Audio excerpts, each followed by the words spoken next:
Hey guys, this is Jan for Chess24, and we're gonna be taking a look at the game I thought was the most exciting one in the final round of the London Chess Classic. It's the game Anish Giri against Vladimir Kramnik, who also happened to be the co-leaders before the last round. They were both on 6 out of 12, which means they both had +1. In London they use this 3-point system, which I can never really figured out, but they were in shared first, and whoever wins this game would have won the tournament outright. So let's go have a look at the game. Giri with the white pieces. It has to be said, Giri has a terrible score against Vladimir Kramnik. I believe he's down 6-0 in classical games. He recently lost in Qatar with the black pieces. This time around he has the white pieces, and he plays 1 d4, knight f6, c4, e6, knight f3, d5, and the move g3, the Catalan, which has been put back on the map by Vladimir Kramnik himself. However, you can say that about quite some openings. If you go e4, the most likely thing to happen is the Berlin, which has also been put back on the map by Vladimir Kramnik. So it's kind of hard to play a normal opening against Kramnik without running into one of his areas of expertise. And Giri plays the Catalan, which he already used against Kramnik in the, I believe, Norway chess tournament earlier this year, in a game which he went on to lose. In that game, Kramnik also chose the move bishop e7, which is the most classical approach to the Catalan. Black just goes castles, makes natural moves, and then reacts to what happened to him. Of course, plenty other options here, including bishop b4 check and d takes c4, which are both as popular as the move bishop e7. Bishop g2, castles, and d takes c4 is the main line here and has been disputed on top level for quite a while now, with the whole world top 10 contributing, I would say, on both sides of the board. Not sure if that statement is true. I think it is, yeah.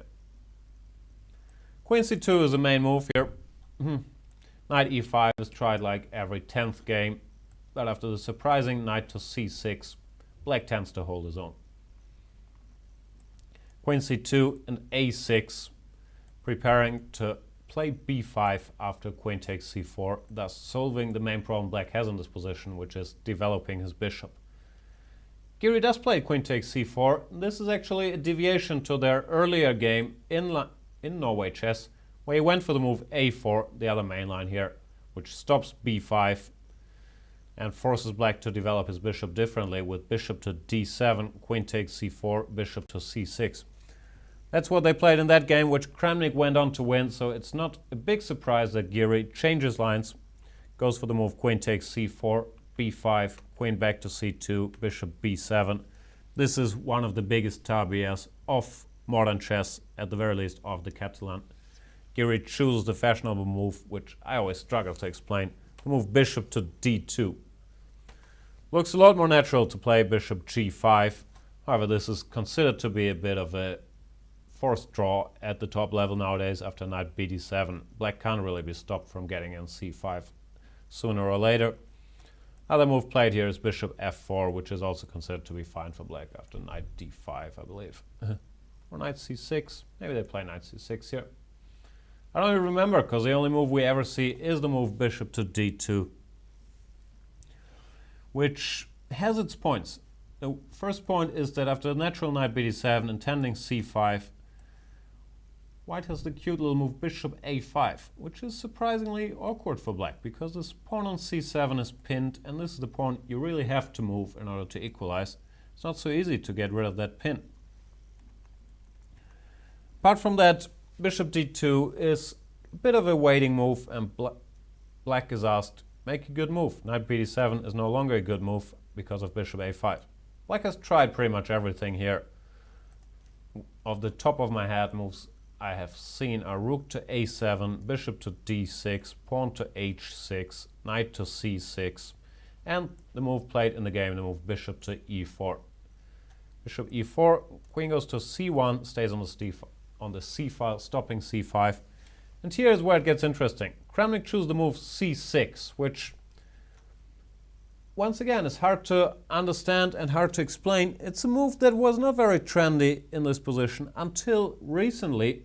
However, it has gotten fashionable, and Anish mentioned himself that he spent a lot of his afternoon before the game checking this very move, but he could not find anything that he liked all that much.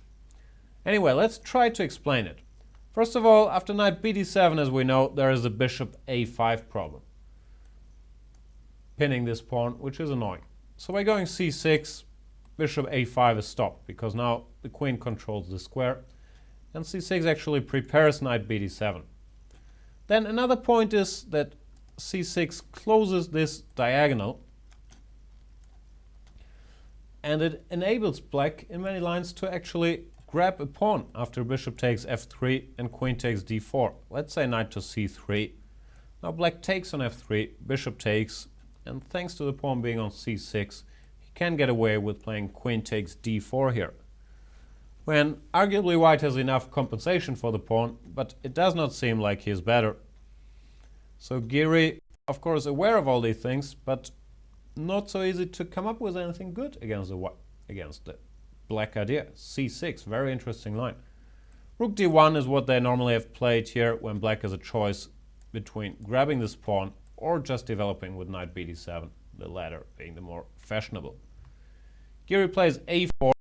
This stops bishop f3, because now after bishop f3, queen d4, a b5 is winning for white, since black can't recapture with either pawn without losing the rook on a8. Now Kramnik just goes knight bd7 after a4. Continues development, knight to c3, and bishop back to g6. Very unusual square for the bishop in the Catalan, but whatever works. Nowadays, with computers, people are a lot more flexible in their approach, and this does seem to work.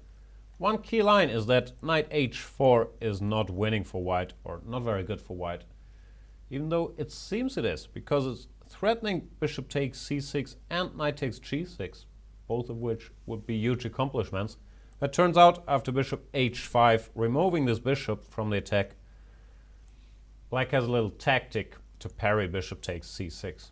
Quite cute, actually. It's the move b4, which works.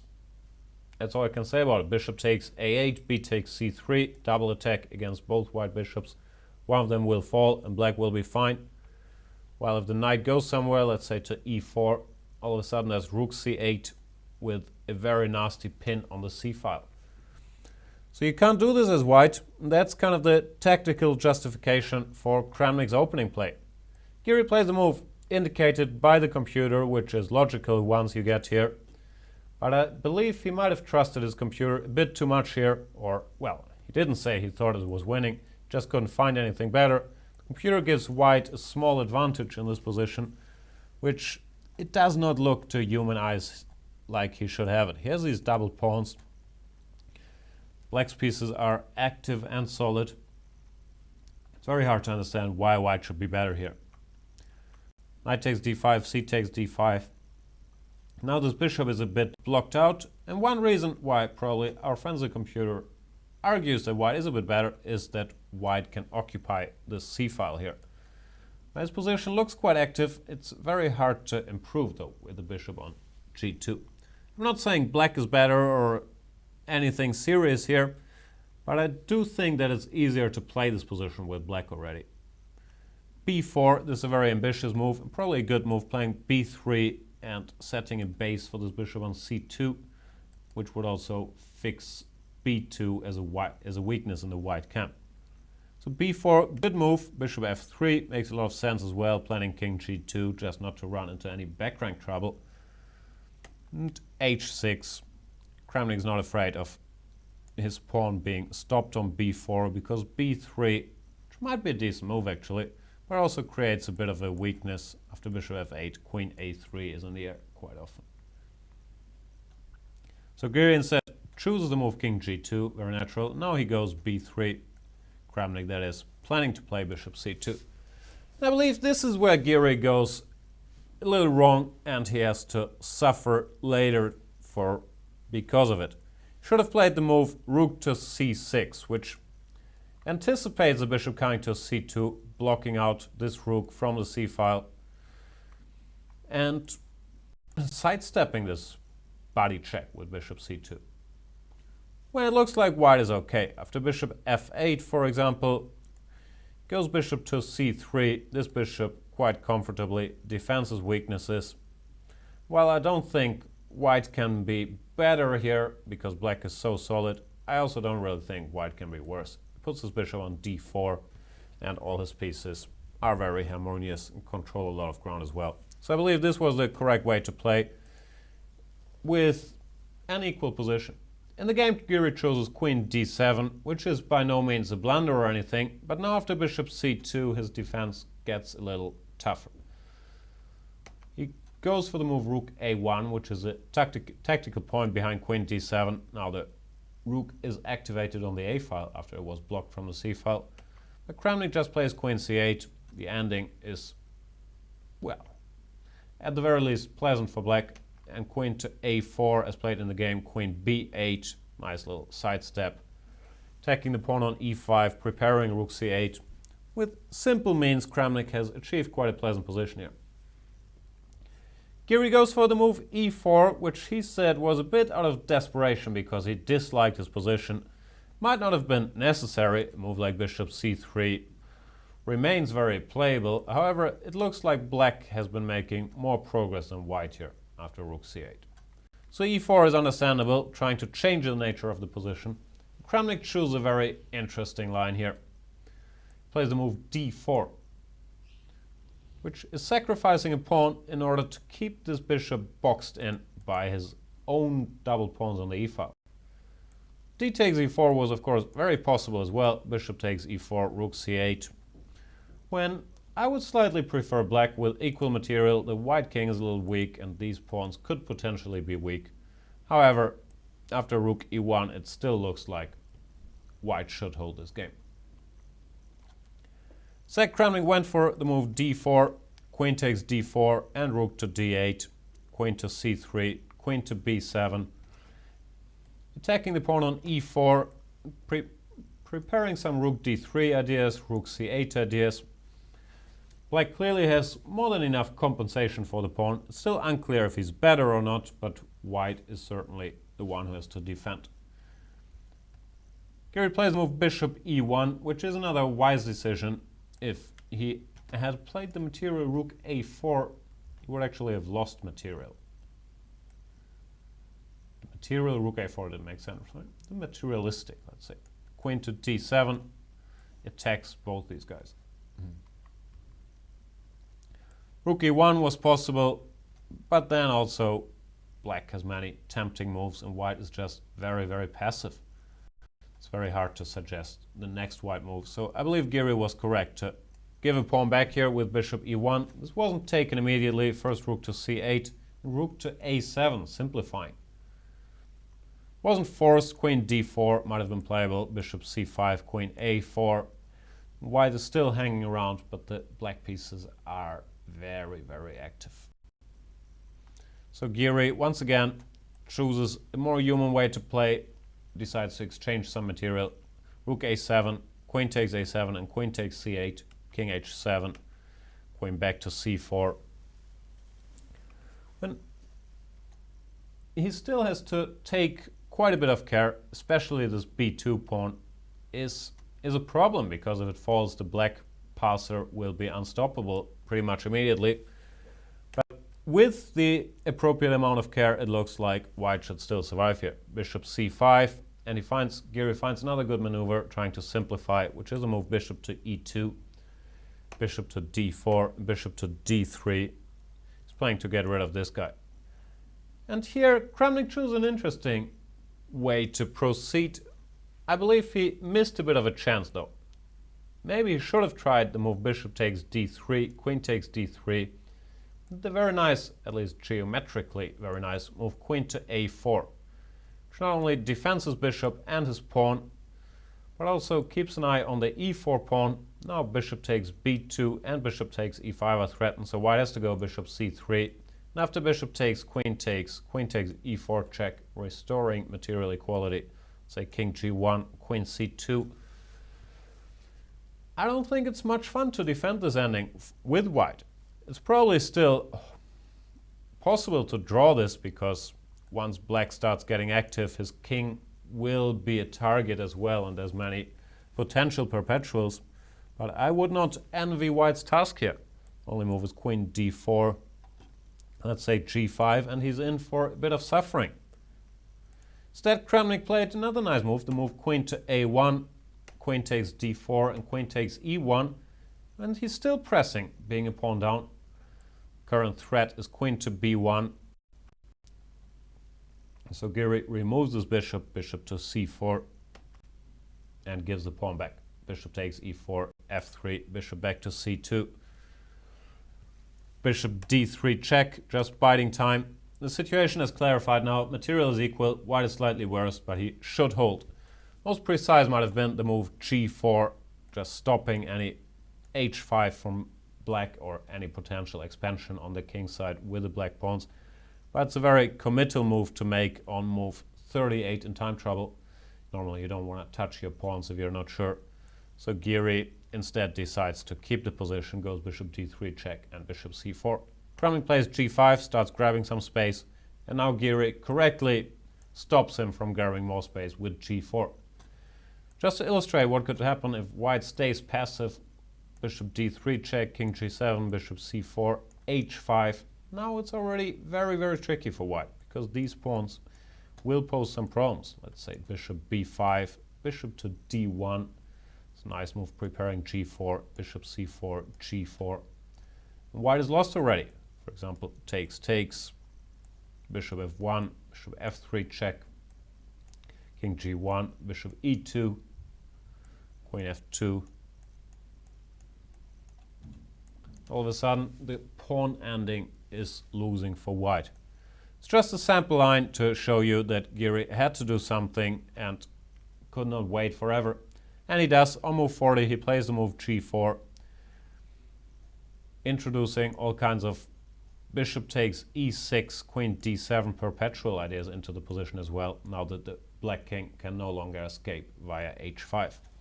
Kramnik plays h5, creating a square on h6 for his king and trying to keep the pressure. However, Giri now on move 41 could take his time and calculate how to hold this. He went for g takes h5, which is fine. Bishop takes e6 would also have worked. Giri said he was afraid of, I believe, queen e2, king g1, h4. But here white has quite some ways to stay in the game. The most fancy one being bishop takes f7, h3, and bishop g8 check. Giving up this bishop to secure a perpetual after king takes g8, queen d8 check. There is no hiding from all these checks.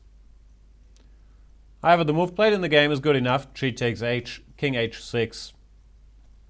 Giri here decides to simplify into an ending which he has calculated. He can hold queen to d8. He didn't have to. Queen d6, keeping an eye on his e5 pawn, was good enough to draw as well. But queen d8 is fine. Queen takes e5, check, king g7, queen g7, sorry. Takes. And all of a sudden we have a bishop ending where material is equal. White is the one who has to take some care because these pawns are weak. But Giri plays precisely the move h4, which I like, because it reduces the number of pawns, which is a very good defensive technique if you're the weaker side. Get rid of some pawns and it will be easier to hold the draw. King h6 takes, king takes h5. White is losing a pawn because f4 runs into king to g4, which would probably lose the game actually. But he has anticipated this and has decided after king f2, king takes g5, king e3, nothing too bad can happen to him, which is correct. This bishop is kind of stuck defending the b3 pawn. White is centralized. He's going to put his pawn on f4. Here he goes. There's not much black can do. After f6, what do we do? There is the move bishop b5. This might be easiest. after e5, bishop d7 check. Because you don't want to go f takes e5 and allow king takes e5 with this passer. It's probably still a draw, but some work to be done. Well, if you go bishop d7 check, this king loses its connection to the e5 pawn, and after king g6, fe, fe, this is just a dead draw, where this pawn can't advance very far. I'm just making random moves here to show if this king tries to make it all the way around, white can, whenever he likes, basically play bishop takes b3, bishop takes b3, king e4, and as we know, this position is quite hard to win, because there's no pawns left. So Kramnik tried for a while, but basically it was just moving around. Bishop d7, pinning this pawn, not even allowing e5, king f5, bishop b5, bishop back to d7. And I believe the players agreed a draw here, which means they end the tournament on the same score on +1 or 7 out of 15, I believe, with the 3-point system. Good defense by Giri, who keeps being uncomfortable, it looks like, against Vladimir Kramnik. Once again, he got nothing at all out of the opening and had to defend even with the white pieces. Kramnik clearly was the one who was closer to victory than Giri in this game. However, this time around, Giri managed to survive, managed to hold the game, and by holding that game, he also managed to... what's going on here? Oh, all my prepared graphics are missing. Here we are. He managed to share first place in the tournament with Vladimir Kramnik and Vishy Anand, who won his last game. Congratulations to Vishy Anand, who won this tournament on tiebreak. Even though he lost to Magnus Carlsen, I believe he has reason to be happy with the year 2014 overall, winning 3 major tournaments. Anyway, that was our coverage my coverage from the London Chess Classic. I've enjoyed it. Too many Berlins, but else a lot of great commentary, a lot of great fighting chess, a lot of entertainment. Thank you guys for watching these recaps as well. And I hope to see you soon on Chess24, where we cover all the big live tournaments. We have a lot of premium content. You can play chess. Hope to see you there, and thanks for watching. Bye.